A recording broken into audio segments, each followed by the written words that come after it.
What's up YouTube, and it is Sonic Naruto 12345 again. And today I'm here to talk to you about a game called Mirror's Edge, preferably the second installment, which I am really ecstatic over. And since the game wasn't as good as DICE thought it would be, they didn't make enough money off of it. They've allowed people to decide what they want to see in the next Mirror's Edge. And I have to say, there is a lot of input, and not all the input I totally agree with. In fact, this is what I'm going to be talking about in this video. A lot of people are suggesting that a lot of things be put into Mirror's Edge that, personally, I would think would break the game. It would break the game of Mirror's Edge. There are a lot of things that people are asking to be taken out as well, which, frankly, the things they're asking to be taken out are the things that define Mirror's Edge in the first place. And I can tell you, I can all but sigh at some of these suggestions to make Mirror's Edge better than what it already is. So without further ado, let me tell you about what I think about some of your suggestions to make Mirror's Edge quote-unquote better. Okay. When people think of Mirror's Edge flaws, almost immediately combat is forked out and ridiculed. And it's almost beyond me. I mean, I thought the combat in Mirror's Edge was, well thought out and wholesome. But it seems like a lot of people are complaining about it because, quote-unquote, it is Nintendo hard, and it relies too much on trial and error tactics. Disarming was complained about a lot, and as well as some of the gunplay. And, I disagree with everything that people have, almost everything that people have suggested that should be put into combat. First of all, I would like to strike down the assumption that trial and error gameplay, aka fast tactics, are bad in a game about martial arts. Yes, I know Mirror's Edge was a parkour game, but it also had a wider range of martial arts gameplay.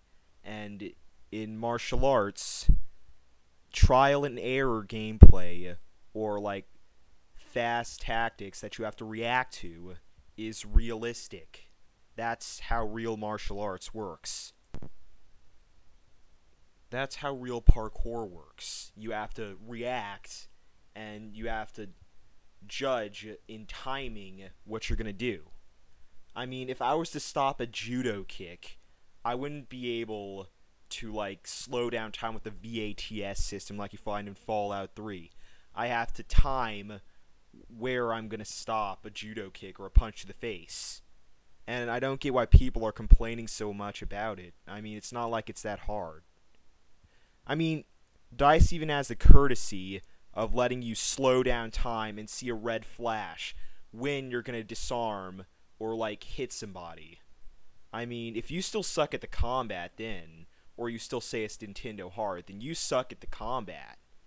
I'm tired of people bashing the combat in Mirror's Edge because it doesn't fit their pre-programmed FPS quotas or FPS recognizability. That's why it got such a low rating. People didn't recognize it, and I really want people to realize that disarming in Mirror's Edge is good. Especially since everyone who's complained about the trial and error gameplay haven't offered a better solution. Which brings me to my next complaint about the complaint in Mirror's Edge combat about gunplay and how apparently it is bland and needs a little bit of spicing up. First of all, I'd like to say that Mirror's Edge combat is about hit and run tactics. You're an unprotected woman who is trying to deliver a message from point A to point B with as little heat as possible. That's realistic. The guns are a luxury and are solely for the purpose of probably speeding up combat. They're not to be, like, reused or, like, turn the game into, like, an FPS. No, you're not supposed to pick up ammo or pick up guns or, like, carry around a pistol with the suppressor so you can be a little Black Op. No, that's not what Mirror's Edge is about. But unfortunately, some people who don't understand the combat in Mirror's Edge and don't want to understand it, they just want it to, like, fit their FPS quotas, would like to have this feature and would think it would like increase the atmosphere of Mirror's Edge, when in reality it would break the game and it wouldn't be recognizable to any of the real fans of Mirror's Edge. Don't have your expectations off. Mirror's Edge is not an FPS, and if you guys really can't handle that, then you can go back to playing COD, you know, okay? Now, things that I wouldn't mind to see in Mirror's Edge combat is probably more animations for disarming, probably some combos. You have to pull off combos to disarm or to take out your opponents. That would be really sweet. And probably you'd be able to pick up chairs and throw them at soldiers, or pick up certain items and be able to throw them at soldiers, kind of like the gravity gun in Half-Life, only you're using your hands. That would actually be good. That would be a good suggestion for DICE in the future if they're going to make Mirror's Edge 2. Not to mention avoidable combat and the ability to grab soldiers and use them as human shields to prevent other soldiers from firing at you. That would be pretty sweet. There are a lot of ways to improve Mirror's Edge combat without having to turn it into an FPS or make it easier for people who don't know how to disarm. Another thing that I want to get at is the Mirror's Edge cutscenes, which some people have referenced to Esurance commercials, which gave me lulls, but I have to disagree. I think that the cutscenes in Mirror's Edge are something special, is something different. You know, we shouldn't criticize DICE for not doing, like, 3D sparkle cutscenes like every other game. You know, it's just one of those things. It's different. We should accept it. I don't get why people aren't giving it a chance.